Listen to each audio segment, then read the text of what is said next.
So I woke up this morning to a bunch of noise outside and I was kind of wondering what it was. Turns out we have Mexico City Marathon doing right by the hotel.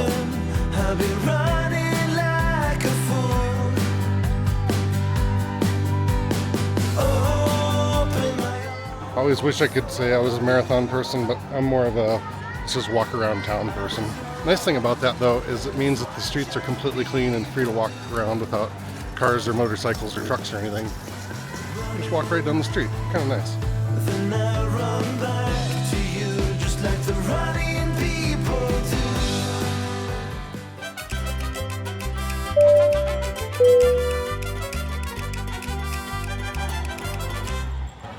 So I totally love this street because in between the lanes, the fast lane and the slow lane, you have Rosemary for like a whole block. So the goal is to get to this park, and I know is where the castle is in town here. And I know it's Sunday, so everything's probably closed. But that's what I kind of want to do. Unfortunately, this marathon, I think, is going to block my progress. I don't know that I can get there. I think the marathon path has got me encircled because it made a big U around the hotel. So there's, I think, only really one direction I can get out. I don't know. We'll see how it goes. Look at all these healthy people. Jeez. In the middle of Mexico City, you'll find Bosque de Chapultapec. It's a massive green space that stretches out over 1,600 acres or 2.5 square miles for my viewers that aren't farmers. It's one of the largest city parks in the world, roughly twice the size of New York City's Central Park, and offers a little bit of everything. So we met the group last night that we're going to be traveling with, and everybody seems really cool. But they have gone on a couple different day trips, and day trips are to places I've been before. So I kind of want to take a day or two, just wander around the city and see things I haven't seen before. This has got to be one of the most beautiful urban parks I have ever been to, and I've been to quite a few. I can't believe how nice this is. It's amazing. As you wander through the park, you'll come across hidden gems like peaceful lakes where you can rent a boat or just hang out by the water. There are a lot of long, shaded trails, perfect for a quiet walk or a bike ride. My God, this park is beautiful. The National Museum of Anthropology is also here, one of the most important museums in the country. It showcases the ancient cultures that shaped Mexico, from the Mayans to the Aztecs. But it's not just about the history. This park is where locals come to relax, picnic, or just spend time with family and friends.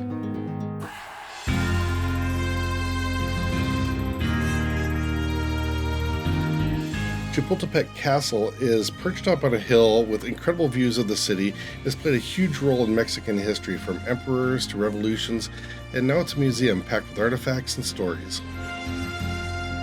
I should probably go up to the castle. It is free to get up there, but I don't really feel like checking my bag with all my camera stuff in it, and I'm pretty sure they're going to make me put it in a locker, which is probably fine, but I just don't feel like doing it. So we're just going to look at it from down here. This is Ninos Monument, one of the most iconic memorials of Mexico. It honors 6 brave young cadets who made the ultimate sacrifice during the Battle of Chapultapec in 1847 when the United States invaded Mexico. These boys, some as young as 13, chose to defend the Chapultapec Castle rather than surrender. The monument stands as a reminder of their courage, their patriotism, and the spirit of sacrifice that runs deep in Mexico's history. It's a symbol of pride, resilience, and the unbreakable will of the Mexican people. It was commemorated in 1952 as a sort of addition to the obelisk of Ninos heroes. Today, visitors can come here and reflect on the past and pay their respects to the young heroes that gave everything to their country. So this tree was planted in 1460, and it lived to be 500 years old. And if you look way up at the top, there's, I don't know if it's new growth, probably not, but there's seeds that have planted. I guess you can't see that one, but there's tree parts growing out at the very, very top.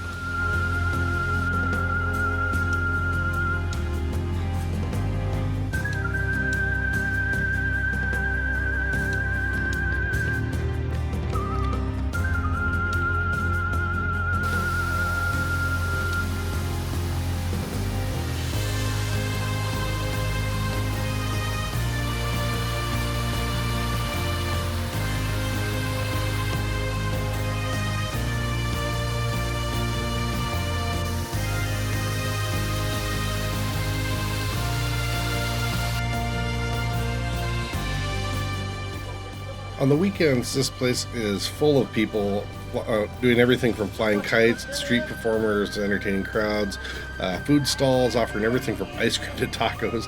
It's a place where history and the vibrant energy of the city come together.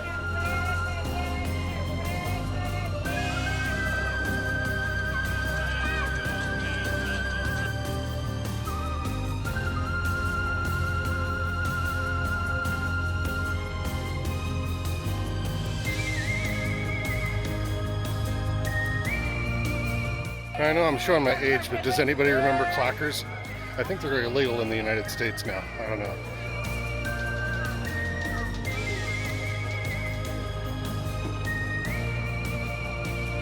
Everywhere you look, there's people biking, walking, jogging. I mean, part of that is the marathon, but even without the marathon, there are people being active everywhere. Don't see a lot of phones, a lot of earbuds and stuff like that, but people just talking and holding hands and walking and being real, which is kind of refreshing. Noisy birds. And in case you're wondering, they always have security in the park wandering around, which is good. If you need to use the restroom, it'll cost you, I think it was 5 pesos or something like that. There was a lady in there. I thought she was the lady that's going to hand you a towel if you need one. I think she was just a lady sitting in there, and she was drinking some coffee out of a thermos. I thought she was collecting tips. So unfortunately, I almost dropped 5 pesos in her tip, or in her coffee. Would have been kind of embarrassing. She thought it was funny. I don't even know if she was holding it there for a tip or anything, but she got one. So here's something I've heard about, but I haven't seen yet. Apparently Mexico City has a real issue with supplying water right now. And so they're having a lot of trucks are having to deliver fresh water to buildings like this one right here.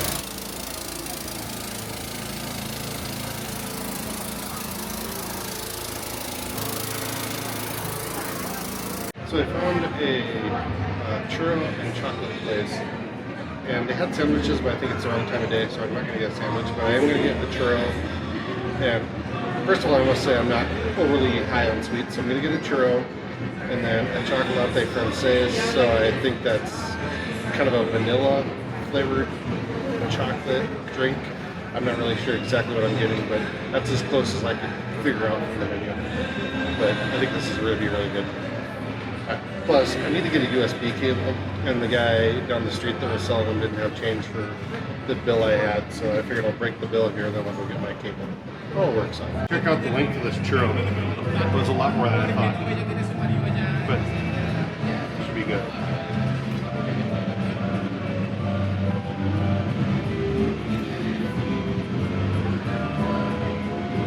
Yeah, it's good.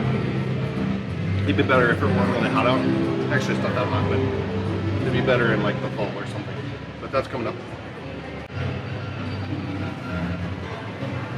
Yeah, very good. And you know, I almost didn't get it because I was going to get a latte like I always do.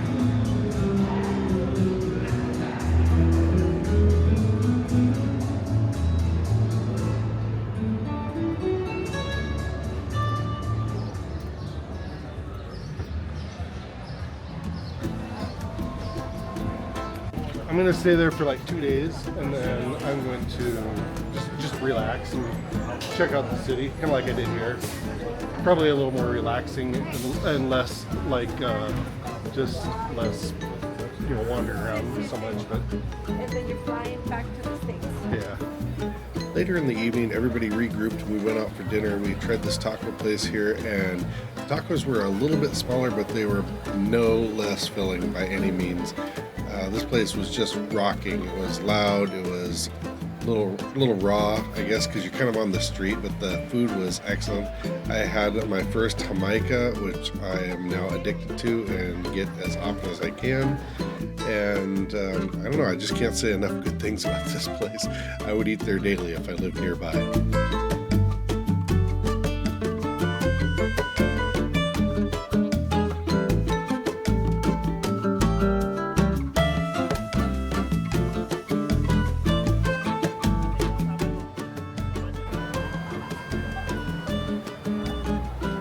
That was an excellent meal. Hey, thanks for hanging out with me on my vacation here. This will be the last time we're in Mexico City. Tomorrow we are headed towards Puebla, and I hope you come along for the ride. Thanks for watching as usual, and don't forget to do the thing with the buttons down below.